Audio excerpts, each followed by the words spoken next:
This week on Brian Ross Investigates, the Apostles' Trial. The leader of an evangelical church with millions of followers, now set to go on trial for rape and the sex trafficking of young girls in his congregation. And it still appears as to this motion to be officially in petition. The motion to reconsider is denied. A judge in Los Angeles rejects his lawyer's last-ditch effort to get the charges thrown out. They hid it, and they gave us a report in which they altered it, they edited it, and they doctored it. After 3 years, a day of reckoning is now coming for the man who says he is Christ on earth. Well, I cried, we were shaken, we hugged, we celebrated. Plus, a taste of freedom. After 30 years, Crossley Green was released from prison for a murder he says he did not commit. The one good thing I can tell you about my feelings is that there's no hatred.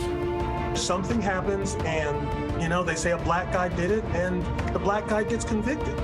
And this week's winners and losers in the media. See if you agree with the editors of Mediaite.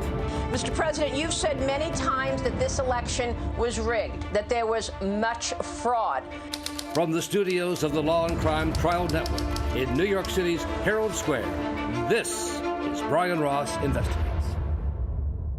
Good evening, and thank you for joining us, and welcome to our friends on Facebook Live. I'm Brian Ross, and we begin tonight with the Apostles' Trial.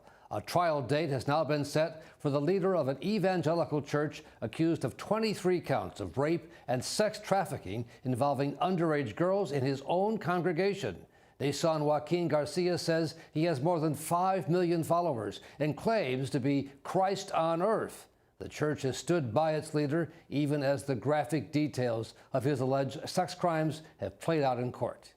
This week, a judge in Los Angeles rejected defense arguments to throw out the charges, and our Rhonda Schwartz was in the courtroom as the judge set a trial date for early June. That's right, Brian.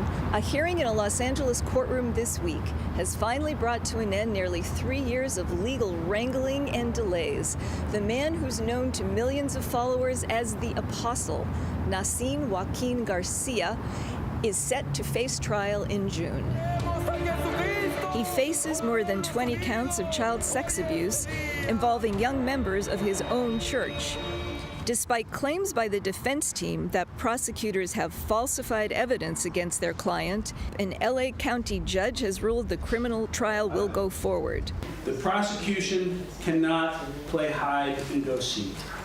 The prosecution cannot bury a piece of evidence on a shelf in a warehouse. They hid it. And they gave us a report in which they altered it, they edited it, and they doctored it. This motion is a last-ditch attempt to avoid a trial in this case. They can't win on the real facts, Your Honor. And it still appears as to this motion to be officially in petition. The motion to reconsider is denied. If convicted, the man known as the Apostle faces life in prison, but his church continues to stand behind him, says he's been unjustly accused, and the charges should be dismissed, Brian. Thank you, Rhonda. And we're joined now by Xochitl Martin, a former member of the church and a survivor of abuse she says began when she was a teenager in the church. Xochitl, you more than anyone helped to bring public attention and law enforcement attention to the case of the Apostle. Now that a trial date has been set, what's your reaction? Thank you, Brian.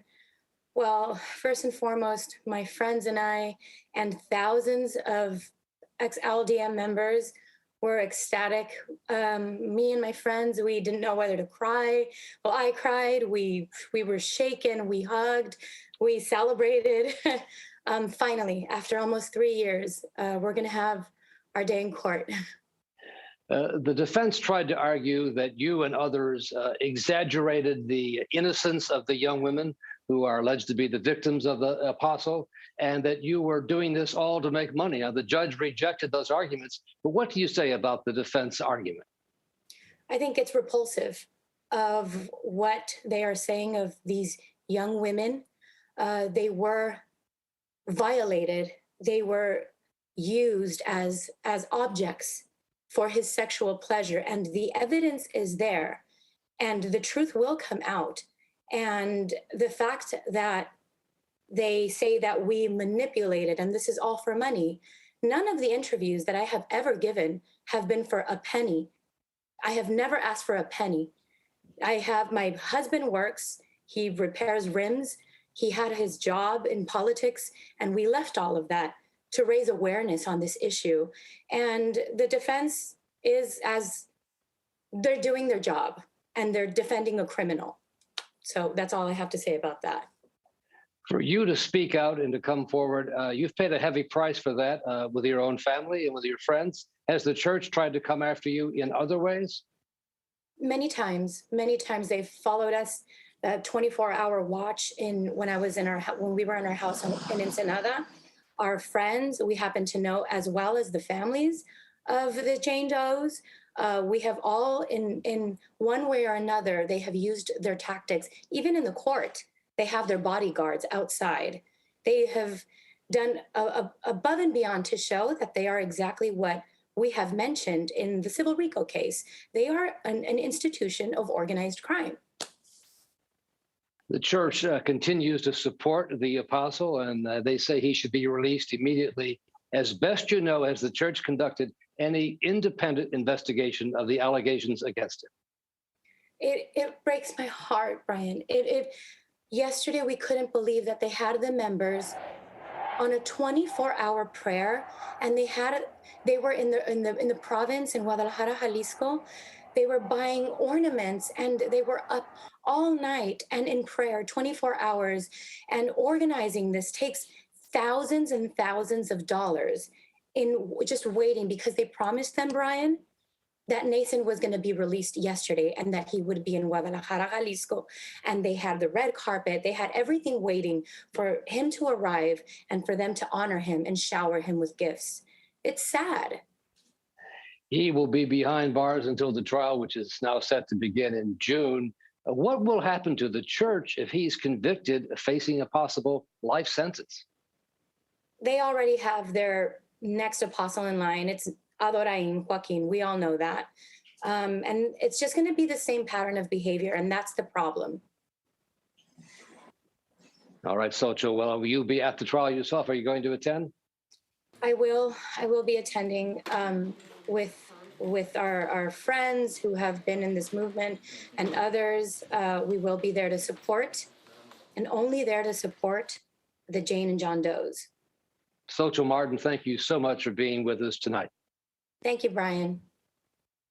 We have repeatedly asked for a representative of the church to appear in our program, but the answer has always been no. The invitation remains open. Up next, a taste of freedom for a man who spent more than 30 years behind bars for a murder he says he did not commit. Now a court may order him back to prison. We have the latest. You're watching Brian Ross Investigates on the Law and Crime Trial Network.